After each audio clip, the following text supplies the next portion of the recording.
Сайн байцгаана уу хүмүүст үзэгчтэй. Нүүдэл шийдэл нэвтрүүлгийн цоошин дугаар та бүхэнд хүрэхэд бэлэн болоод байна. Энэ 7 хоногийн бидний сэдэв бол монголчууд бид бүхэнд бүгдэнд нь хамаатай нэгэн орд газрын талаар бид бүхэн хэлэлцүүлгээ эхлэх гэж байна. Тэгэхээр Монгол улс оюутлогын ордын 34% зарах нь зөв буруу юу сэдвээр бид өнөөдөр хэлэлцүүлгээ явуулахаар бэлдээд байна. Тэгэхээр студид зочд маань өргөдөж ирээд байгаа. Тэгэхээр зочдоо танилцуулахаас өмнө бүгдээрээ яагаад энэ сэдвийг энэ 7 хоногт онцлог болсон талаар сурвалжлагыг хүлээн авч үзье.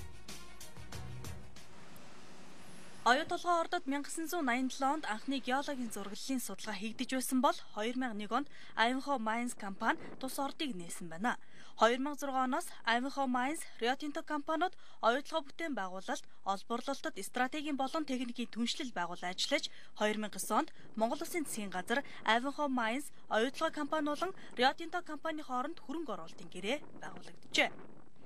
Тэгвэл 2009 оны 3 дугаар сарын 30-нд Америк нэгдсэн улсын элчин сайдын яамнаас явуулсан нууц мэдээллийг WikiLeaks сайт илчилсэн. Уулуурхаа маргаанаас болж ерөнхийлөгчийн эрх мэдэл буурч байна гэсэн гарчигтай тус мэдээлэл бичснээр 3 дугаар сарын 2-ны орой Монгол улсын үндэсний аюулгүй байдлын зөвлөл оюу толгой төслийн хөрөнгө оруулалтын гэрээг ажил хэрэг болгох шийдвэр гаргалаа. 3 хүнтэй тус зөвлөлийн шийдвэр 2-ын эсрэг 1 байсан байна. Ерөнхий сайд Баяр, их хурлын дарга Дэмбэрэл нар ерөнхийлөгч Инх Баярын эсрэг саналыг олонхоор дийлсэн гэжээ. Тус шийдвэрийг засгийн газар даруй хэлэлцэж 3 дугаар сарын 4-нд их хурлаар хэлэлцүүлэхээр оруулсан байдаг. 2009 онд Эрдэс баялагын мэргэжлийн зөвлөл улсын нөөцийн нэгдсэн бүртгэл тус ордын нөөцийг 45 сая тонн зис, 1800 тонн алт агуулсан нийт 6.5 тэрбум тонн хөдрийн геологийн нөөцийг бүртгэсэн. 2012 оны 12 дугаар сарын 27-нд баяжуулах үйлдвэр асаж, 2013 оны 1-р сард анхны зэсийн баяжмлаа үйлдвэрлэж, 7 дугаар сарын 9-өөс эхлэн экспортод гаргасан байна. Оюутлогын төслийн бүтээн байгуулалтын эхний үе шатанд нийт $7.8 их найт төгрөгийн хөрөнгө оруулалт хийгдсэн. Энэ нь төслийн анхны гэрээний зарлалаас 20% өссөн үзүүлэлт байсан тул тухайн үед Монголын тал таатай хүлээж авч байгаагүй юм а. Харин үүнд эдийн засагч хашчулан ийхүү байр сууриа илэрхийлж байсан юм а. Томоохон төслүүд дээр зардал 20% битгий хэл 2-3 дахин өсөх тохиолдол байдаг. Анхны төслийг 2008 онд хийж байхад 2012 онд 10-аас 20%-аар зардал нь өснө нь үнэн боловч нөгөө талаас тийм том бүтээн байгуулалтыг богино хугацаанд говьд байгуулсан гэдэг нь технологийн гайхамшиг байсан. Оюутлогын компани 2014 оны 5 дугаар сарын байдлаар Монгол Улсын засгийн газарт нэг их найд 700 гаруй тэрбум төгрөгийн татвар төлсөн гэж мэдгдсэн ч Улсын их хурлын зарим гишүүд татварын хэмжээ дээр дурдгдсан хэмжээнээс бага гэж мэдэгдэж байгаа. Монголын талаас сангийн яамны газрын дарга Баццгээр ахлуулсан ажлын хэсэг оюутлогын компанид санхүүгийн шалгалт хийсэн боловч эцсийн дүн нь гараагүй байгаамаа. Анхны хөрөнгө оруулалтаа нөхсөн үгүй юу гэдгийг гэдэг нь тодорхой бус хугацаагаар бол нөхцөн байх ёстой гэрээ ясаар. Гэтэл одоо бол харин ч одоо хөрөнгө оруулалтын хэтрэлтийн тухайн асуудал сөгдөж яригдж байгаа. 2014 оны эхний 9 сарын байдлаар оюутлогын компани 725 орчим сая тонн зэсийн баяжмал экспортлж 290 тэрбум төгрөгийн татвар төлсөн байна. Гэвч Эрдэнэт үйлдвэр үүнээс бага зэс экспортлсон ч 435 орчим тэрбум төгрөгийн татварыг төлөөд байгаамаа. Үүнтэй харьцуулахад оюутлогын компани ногдуулж байгаа татварын хэмжээ хэтэрхий бага байна гэж үзэх улсын их хурлын гишүүд ч байгаамаа. Оюутлогын ашиглалтанд орчоод жил гарангийн хугацаанд оюутлогын одоо зэсийн үйлдвэрлэлийн хэмжээ Эрдэнэтийнхээс даваад гарчихсан. Эрдэнэтийнхээс даваад гарчлаа. Үндсэндээ 1.5 Эрдэнэтэй тэнцэх хэмжээний болоод ирлээ гэж. Тэгвэл эндээс Монгол улсад ямар өгөөж өгч байгаа юм бэ гэж. Хөрөнгө оруулалтын гэрээг хөрөнгө оруулагч талд ашигтай хийсэн учраас оюутлогын ордоос хангалттай ашиг хүртэхгүй байгаа гэж улсын их хурлын зарим гишүүд тайлбарладаг. Тэд Монгол улс анх хөрөнгө оруулалт хийхдээ авсан зээлээ 20 гаруй жил төлж чадхааргүй болсон гэж үздэг юм а. Харин тус гэрээг байгуулах үед сангийн сайдаар ажиллаж байсан одоогийн засгийн газрын хэрэг эрхлэх газрын дарга Баяр цогт гэрээг Монгол улсад эрсдэлгүй харин ч ашигтай болсон гэж тайлбарладаг. Тэрээр Монголын үндэсний олон нийтийн телевизээр улсын их хурлын гишүүн Ганбаатартай шууд мэтгэлцээнд орох үеэрээ ийхүү хэлж байв. Байгалийн баялаг 100% Монгол Улсын засгийн газрын мэдэлд байна. Төслийн санхүүжил 100% гаднаас орж иж байна. Компани эзэмшлийн хувьд бол 66 нь хөрөнгө оруулагч тал, 34 нь Монголын тал. Ашигын хуваарлтын хувьд бол 53% нь Монголын тал, 47% нь хөрөнгө оруулагчдын талд байна. Тийм учраас санхүүжил 100% гаднаас, ашигын 53% Монголын оногдож байгаа. Тэгвэл Монгол улсын ерөнхийлөгч цахиагийн элбэгдорж оюутлогын асуудлаар дараах байр суурийг илэрхийлж байсан удаатай. Оюу толгойд Монгол улс хууль ёсныхоо байр суурийг эзлэе. бүх төвшөнд нь монгол хүн оролцдог болох цаг нь болсон. Оюутлогод санхүүгийн үйл ажиллагааны хяналт ил тод байдал алгаа. Монгол улс хуультай улс. Хуулиа биелүүлцгээе.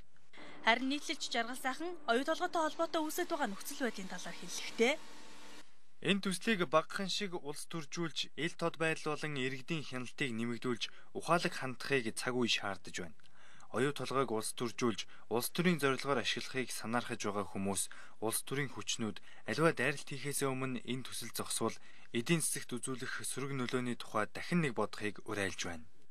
Үүнээс үсгэд гэрээнд өөрчлөлт оруулах шаардлага үүсч мэдэгч үүнийг улс төржүүлэлгүйгээр Монгол улсад ашигтай байдлаар хийх хэрэгтэйг мэрэгжилтнүүд сануулж байна. Одоогоор тус төслийн 2 дахь шат болох даалдуурхан санхүүжилт шийдэгдэг байгаа юм. Санхүүжилт болон гэрээтэй холбоотой өөрчлөлт оруулах гэхээр оюутлогын компани төлөөлөл удирдах зөвлөлд 9 гишүүн байдгаас 3 л Монгол улсыг төлөөлдөг тул хүчин мөхөсддөг гэж тайлбарлах мэрэгжилтнүүд байдаг юм а. За бид бүхэн сурвалжлагыг хүлээн авч үзлээ. Тэгэхээр яг энэ сэдвээр бидэнтэй ярилцахаар манай студид хүрэлцэн ирсэн зочтой одоо танилцуулъя. Миний зүүн гар талаас Улсын хурлын гишүүн Бидаагчдын зөвлөлийн дарга Ганбаатар, Улсын хурлын гишүүн, Улсын хурлын Төсвийн байнгын орооны дарга Даваас Сүрэн, мөн геологийн эрдэс баялагын салбарын Ахмадын нэгдсэн хорооны тэргүүн геолог, эрдэс зүйн ухааны доктор Хурцгай хүрэлцэн ирсэн байна. Миний баруун гар талд эдийн засагч Хашчулуун, мөн Монгол Улсын их сургуулийн олон улсын харилцаа нийтийн удирдлагын сургуулийн ахлах багш Сангийн сайд асан Даваас Омбогоо хүрэлцэн ирсэн байна. Нэвтрүүлгийн маань 6 дахь зочин маань одоо удахгүй бидэнтэй нэгдэн ухаа. Тэгэхээр яг энэ сэдвээр эхлээд би бас оролцогчдынхоо байр суурийг сонсомоор байна л да. Тэгэхээр нэг оролцогч маань 3 минутын хугацаанд өөрийнхөө яг энэ сэдв дээр байр суурийг илэрхийлэх хэрэгтэй байгаа. Тэгэхээр Ганбаатар гишүүн танаас эхлэе гэж бодлоо. Оюу толгойн гэрээг зогсоогдсон, зогсож байна гэд одоо далдуурхаа яаж хизээ явах уу? Энийг зогсооснос болж эдийн засаг их хүндрэлээ, муудлаа гэж их ярих дуртай. Эцсийн дүндээ оюу толгой явдгаараа явж байгаа. Энэ 2014 оны эхний 3 улирлын байдлаар 821 сая долларын зэсийг зарсан. 612 сая тонн, 1000 тонн зэс зарсан. 8.6 тонн алт зарсан. Алт нь бол одоо бүр зэстэйгээ адилт өстэй. 390 сая долларын борлуулалтыг тэд хийсэн. 20 тонн мөнгө зарсан. Энд бол үнэхээр явдгаараа явж байгаа ганцхан Монголын ард иргэдэд юу ч орж ирэхгүй одоо ямар ч өгөөжгүй байна гэдэг учраас л бид өнөөдөр хүнд байгаа. Тэгээ өнөөдөр энэ дээр бол одоо сая бас энэ нэвтрүүлгүүдээр ярьж байна.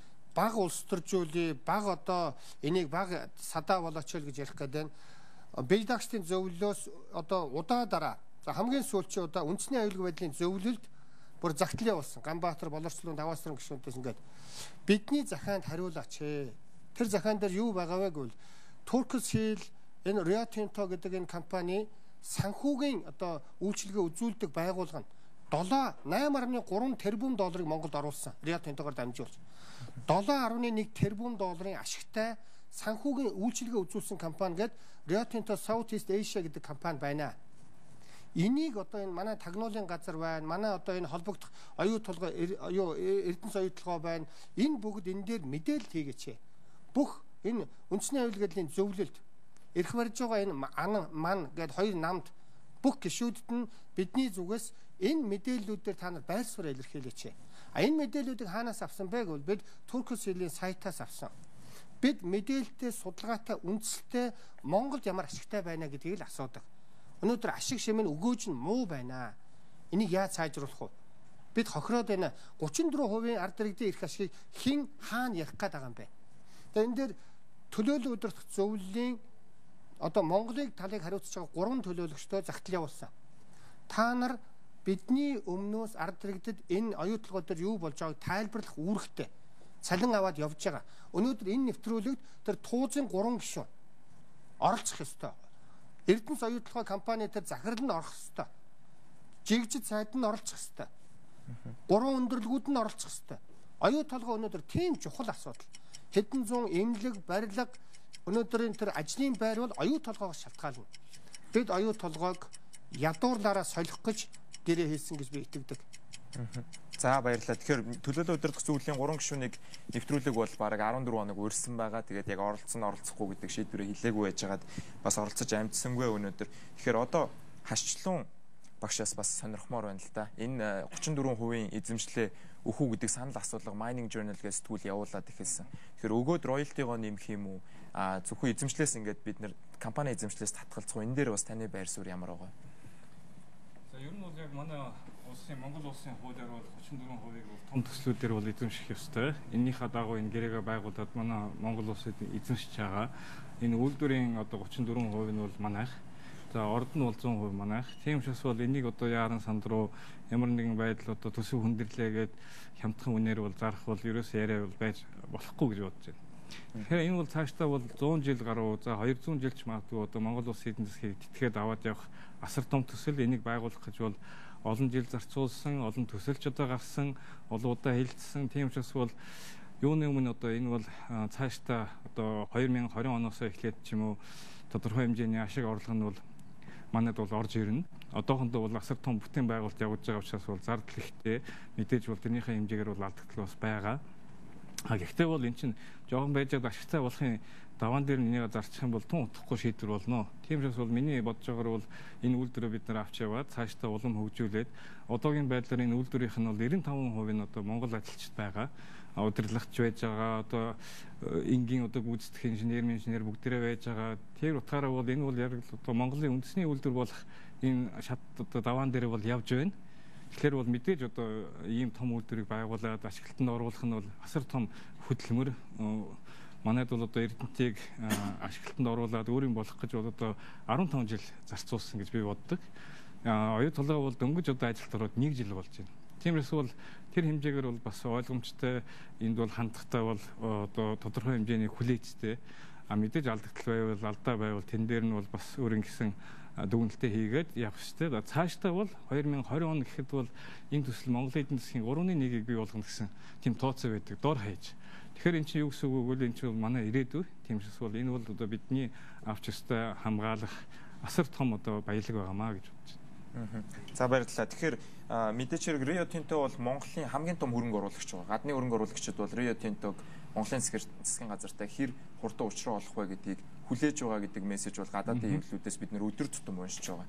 Монгол Улсын ерөнхий сайд бол дөнгөж саяхан өгсөн ярилцлагада өөрийнх нь хийх ажлын хамгийн нэгдүгээр асуудал бол оюутлахын асуудлыг шийдэх гэж хэлсэн. Шийднэ гэдгээрээ харин 34% одоо хөрөнгө оруулагч талд өгөх санал тавьсан уу үгүй юу гэдгийг одоо яагаад энэ санд асуулга ихэлсэн бэ гэдгийг бол оролцогчдоос мэдээлэлтэй байгаа юм бол бас хуваалцаасаа гэж бодож байна. Тэгэхээр даваа сүрэн гишүүнээс одоо